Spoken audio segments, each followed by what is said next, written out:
大家好，今日係2025年嘅6月15日啊！咁咧，我前幾日咧就拍咗條影片，我認為咧中國啊而家咧房地產爆咗雷啦。咁啊爆雷之後咧，下一個行業好可能係地下鐵咯，地下鐵都會崩潰咯嚇。咁啊，深圳地鐵咧係中國咧少數能夠賺錢嘅地鐵，但係咧舊年啊就係蝕咗300幾億，平均每一日蝕1億。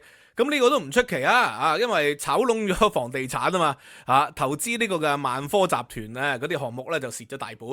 咁但係全國嘅鐵路基本上都係蝕錢嘅。以北京鐵路為例啊，咁多人搭，北京鐵路咧一年係蝕555億人民幣。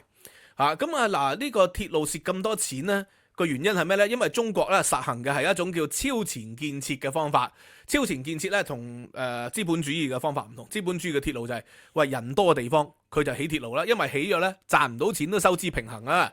咁但係咧超前建設咧，中國咧就係用呢種方法嘅，就係將鐵路伸延去一啲咧冇乜人嘅地方3、4線偏遠嘅城鎮。咁透過用呢個方法去刺激當地嘅房地產需求，起好多樓，然後咧就賣樓盤做商場，用呢啲方法咧係改善呢個嘅財政收入，同埋咧改善啲人民嘅生活啊！呢種叫超前建築方法。咁但係呢種超前建築方法咧，隨住房地產樓價崩盤啦，咁佢哋就一定係會有嚴重嘅債務啦，同埋虧蝕㗎喎。越多人搭咧就越蝕錢㗎，因為咧中國嘅鐵路票價咧好平。係3幾蚊人民幣一程車嘅啫，佢就唔係收翻成本價嘅，唔可以收20蚊一程車、30蚊一程車嘅。咁所以多人搭呢，北京鐵路嘅多人搭啦都蝕本，少人搭嗰啲呢亦都蝕本。咁所以中國呢嘅鐵路呢，地下鐵啊，每一年呢蝕1000幾2000億人民幣。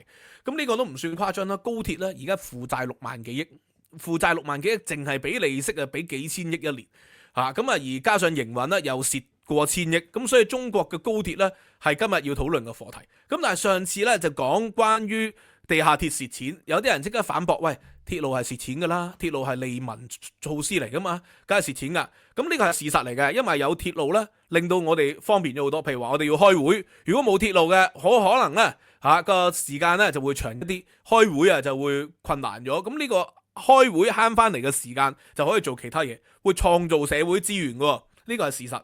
咁但係問題呢，我哋有一個研究經濟史嘅概念啊，呢個呢就叫社會節約。社會節約呢係嚟自呢個嘅諾貝爾經濟學獎得主福柯喺1993年呢係攞諾貝爾經濟學嘅。佢就研究呢美國起鐵路起100年啦，1890年代嘅時候，咁佢就話啦，美國嘅鐵路呢一直係被高估咗嘅。佢只為美國嘅 GNP 美國嘅經濟咧係帶嚟5% 嘅經濟增長啫，而呢5% 嘅經濟增長咧係可以用社會節約咧嚟取代嘅。嗱，咩叫社會節約咧？嗱，因為咧喺鐵路咧就同搞學校、搞醫院、搞公屋唔同。搞學校、搞醫院、搞公屋咧就好難有其他嘢取代佢。譬如話你唔起醫院，咁你可以起咩咧？起診所啊，還是用中醫嘅啲醫師去代替咧？唔得噶嘛。醫院就係好難取代嘅。學校咁你唔搞教育，咁你用咩取代咧？取代唔到嘅。但係鐵路唔同喎，你唔起鐵路咧，當時福柯嘅研究就話，喂，可以發展船運喎。美國咧就有好多沿海嘅地方，其實嗰啲沿海嘅地方唔需要鐵路㗎咁你咪用船運代替咯。咁仲有好多咧係用運河，或者咧美國咧有好長嘅河，密西西比河咁可以用呢個嘅船運啊。或者咧其他可以用馬車取代，咁咧最後佢計咗條數，如果唔用鐵路，鐵路帶嚟5% 嘅 GNP 增長啦；如果唔用鐵路，用其他嘢都可以咧創造2.1%。咁所以咧，其實鐵路只係慳咗社會2.7% 嘅 GNP 啫。即係咩意思啊？即係如果完全冇鐵路，咁用其他方法一樣可以為經濟增長咧帶嚟2.1%。咁但係鐵路咧，佢帶嚟5% 嘛。咁5減2.1，咁剩翻即係7除8扣啦，仲有4捨5入，咁2.7% 嘅經濟增長咯。咁所以同樣道理，如果中國唔起高鐵，唔起鐵路，去到而家呢個 generation， 好似美國咁，好似英國咁，全國都係機場，咁咪用飛機取代咯。飛機係用民航嘅方法嘅，民航嘅方法咧就唔會導致到中央政府蝕大本喎，或者用公路去取代咯。美國咪有公路咯。美國咪好多公路片啊、公路旅行啊嗰啲咁嘅文化咯，用公路取代。當然公路都要政府資源噶，但係個收葺成本低好多。唔會導致到有幾萬億負債喎。起公路嘅時期咧，就會慳好多，而且咧好似倫敦為例，我30幾年前應該1995年啦，第一次搭高鐵就係1995年由倫敦搭到去呢個巴黎，呢個歐洲之星啊！我第一次搭就係30幾年前。30幾年前歐洲已經有晒高鐵㗎，日本幾十年前已經高鐵好繁華㗎咯。咁但係點解人哋唔會起到好似中國咁好似蜘蛛網咁犀利呢？中國嘅高鐵呢係蜘蛛網咁樣㗎。上次我主要講地下鐵，今日我就講高鐵啦。中國嘅高鐵係全世界最犀利嘅8縱8環嘅高鐵嚟。咁點解人哋唔起而中國起呢？咁當然啦，起鐵路有好大嘅油水，呢個就好似古代治河漕運一樣，有好多油水。但係實際上就係嗰個可持續性係好低，佢可以改善到一代人嘅生活，但係咧就會咧導致到整個國家嘅社會資源咧係枯竭喎。呢個係點解歐洲唔會起到蜘蛛網就咁解嘛？30幾年前已經有歐洲之星啦，冇起到蜘蛛網。英國咧而家咧就 scale down，就縮減咧鐵路嘅規模。原本諗住起到愛丁堡噶個高鐵，而家就話起到伯明翰嘅啫。其實伯明翰應該都唔想起嘅。個原因就好簡單啫，因為如果你喺倫敦即係坦白講啦，你倫敦附近千幾萬人口，你要特登咧揸車或者搭公共交通入到去搭高鐵。去到伯明翰，咁你入得倫敦城都1個鐘頭啦。然後伯明翰咧同倫敦嗰條線咧就可能咧幾十分鐘至1個鐘，咁加埋2個鐘頭。但係咧倫敦周邊你揸車去公路上伯明翰都係2個鐘頭左右啫嘛，而且可以坐5個人7個人。咁你點解要搭高鐵入去咧？而且你搭高鐵入去倫敦市中心度去伯明翰，你會造成倫敦市中心嘅嚴重擠塞嘅。咁所以其實呢件事係唔合理嘅。所以點解要 scale down 呢？好，愛丁堡。咁如果你喺倫敦附近去愛丁堡搭高鐵，可能3-4個鐘啦。咁但係你搭飛機，周圍喺倫敦你揸半個鐘頭車，可能都去到機場㗎。話倫敦就本身有好多機場。我屋企淨係向東同向西呢，大概7個字8個字左右都有各自2個機場。咁所以呢，你就去機場，再去愛丁堡都係1個鐘。你連埋去機場嗰程路都係個零鐘啦，連埋 check in， 咁2個半鐘頭去到愛丁堡啦，3個鐘頭去到愛丁堡啦。咁而呢個嘅搭高鐵可能有3個鐘，而你入去倫敦市中心搭高鐵又要個零鐘，咁何苦呢？咁所以成件事呢，就係關於個社會節約有冇取代性。喺中國如果唔大規模起地下鐵呢，可以起輕鐵，可以起地面鐵。或者好似上海咁有浮磁鐵路，浮磁鐵路係德國嘅技術嚟噶，德國嘅技術，但係德國冇起到周圍都係，就係因為咧維護成本嘅問題啊嘛。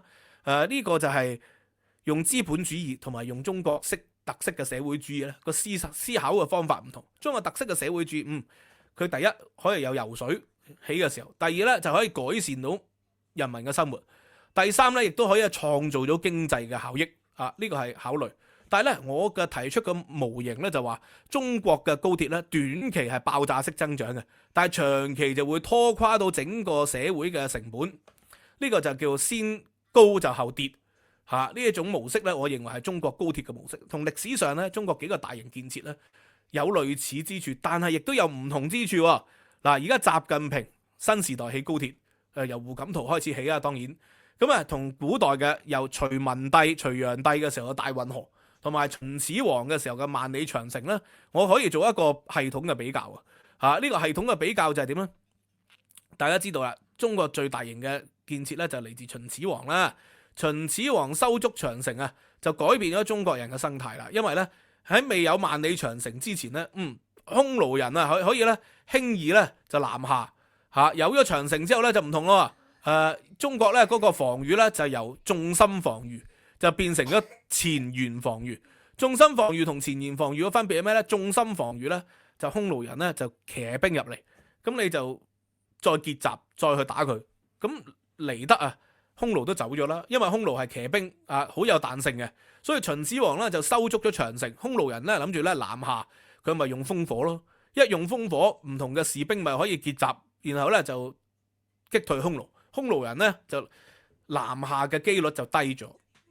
咁所以好多歷史嘅故事噶，就係萬疆女哭崩長城。當然呢個係故事嚟噶，但係就反映到嗰個年代咧，就係短期令到民間咧係崩壞嘅，咁啊天下民怨嘅。咁但係咧長期咧去到明朝，整個萬里長城咧都有巨大嘅社會效益，就係因為可以抵抗到後來唔同嘅少數民族啊、契丹啊、蒙古啊、女真啊，唔同嘅少數民族咧都可以用咧前沿防禦或者彈性防禦嘅方法去抵抗，就唔使重心防禦。重心防禦咧就係俾人哋掠奪完之後咧就抵抗裏邊嘅城池，但係咧邊境嗰啲人民咧就成日俾人哋侵略，男嘅就俾人哋屠殺，女嘅就俾人強暴，呢個就悲慘嘅。有咗長城咧呢個機率就低咗，所以咧長城咧短期就有害，但係長期咧2000年嚟對社會咧就有益多過有害，呢個就係我提出嘅 model。好啦，另外一個咧就係大運河，咁我手上有呢套書啦，《全漢星全集》中國經濟史研究、中國經濟史論叢，咁咧已經喺上海財經大學出版。咁呢套書咧係我由2017年咧即係爭取翻嚟喎，去上海財經大學咧做演講嘅時候就遇到佢哋嘅老師，然後就講起我嘅研究。咁因為當時我就發表咗一篇論文，就研究全漢星與中古自然經濟，就介紹咗全漢星先生嘅研究。咁所以呢套書咧。我後來就係即係退居啦，就冇喺大陸教書啦。所以我只加入咗編輯委員會，就負責咗一啲嘅推動工作。咁已經喺上海財大出版社出版咗。研究中國經濟史最權威嘅學者全漢星先生。咁佢就係其中咧研究唐宋帝國與運河研究咧呢個大運河咧對中國嘅經濟嘅貢獻。大運河咧好犀利喎。喺宋朝嘅時期咧，就已經係有人指出啦。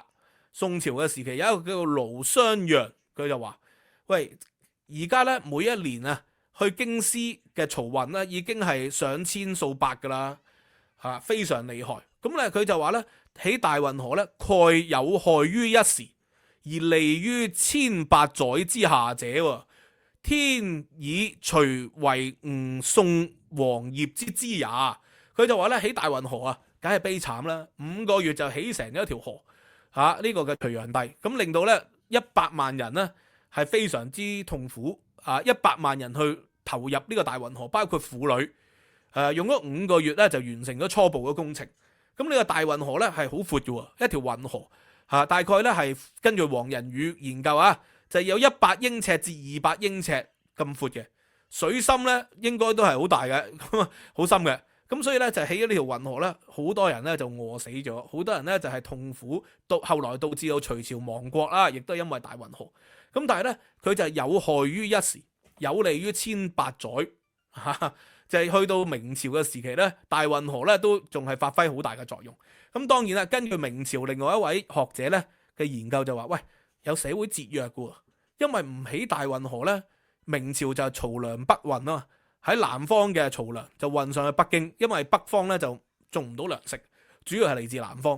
咁但係有咗大運河咧，係可以為社會節約咗大概3-4成嘅資源，因為冇咗呢個漕糧咧，佢就只能夠用馬車，馬車又遇到山賊啦，又遇到好多嘅天災啦，又遇到呢個人力嘅問題啦，咁咧就用運河慳咗3-4成成本，3-4成成本，但係咧運河要經常咧係做河工嘅。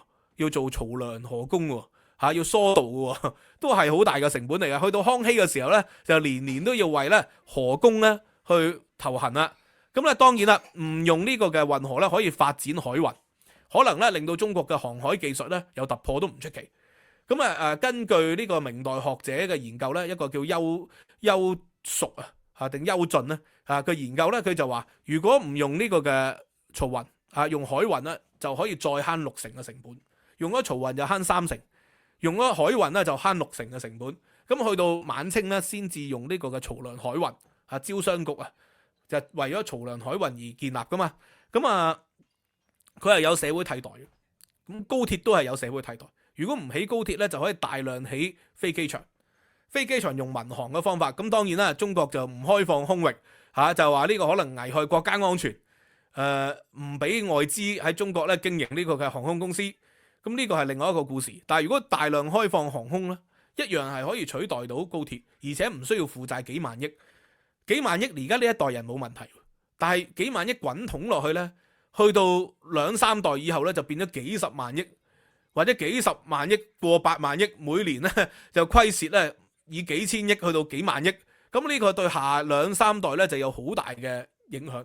所以啦，頭先所講長城同埋大運河就短期有害，長期有益。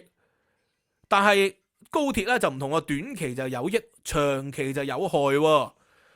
咁呢個就係個分別喺嗰度啦。因為隋朝嘅人同秦朝嘅人咧，短期咧佢哋冇辦法獲得好處，仲馬上令到朝代咧係滅亡添。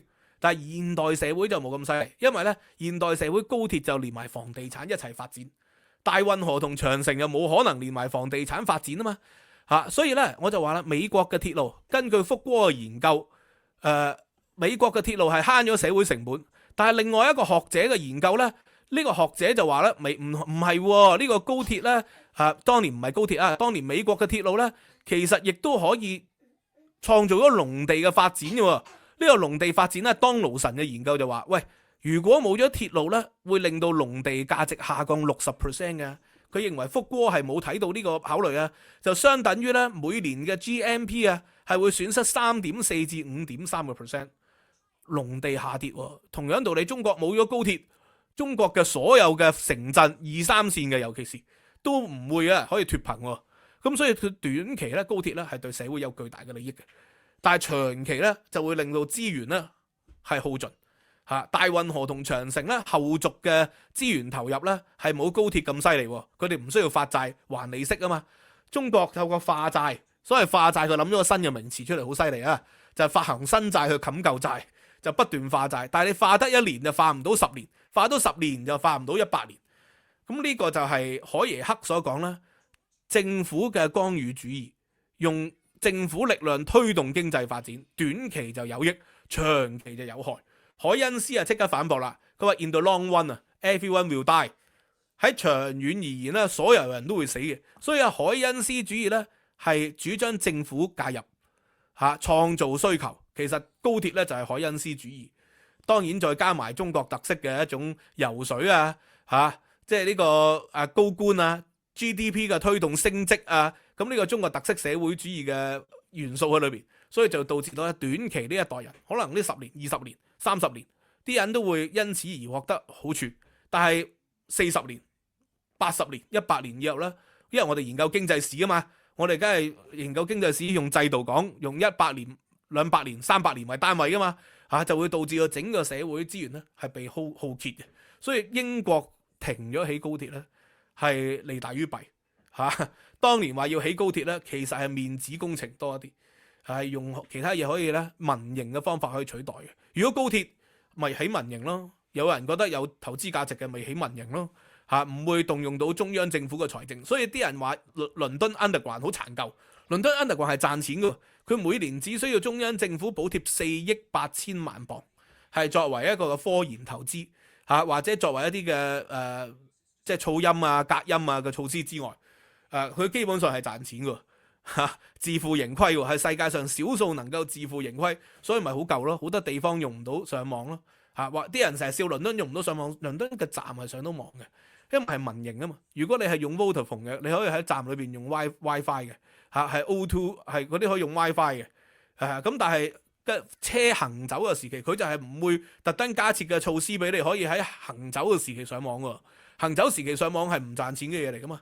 咁所以倫敦點解咁落後呢？仲係用緊100幾年嘅鐵路喎，150年前嘅鐵路喎，個原因就係咁解咯，就係因為要有社會成本咁對我哋呢代人梗係唔好噶，嗰啲凳又污糟又嘈嘅，裏邊空氣可能又污濁但係對整個幾百年計嘅社會成本呢，就係有節約嘅，直至到可能下一個技術出現係可以好平嘅，亦都可以唔賺錢都社會收支平衡嘅。咁咪取代而家 Underground 咯，個道理就係咁解噶嘛，唔需要追，好似追手機咁，每年都追一部新嘅手機噶嘛。中國嘅高鐵模式就係因為佢好處，佢未有高鐵前，佢嘅鐵路網絡、機場網絡就係好殘破、好落後嘅，呢個就叫做後發先至。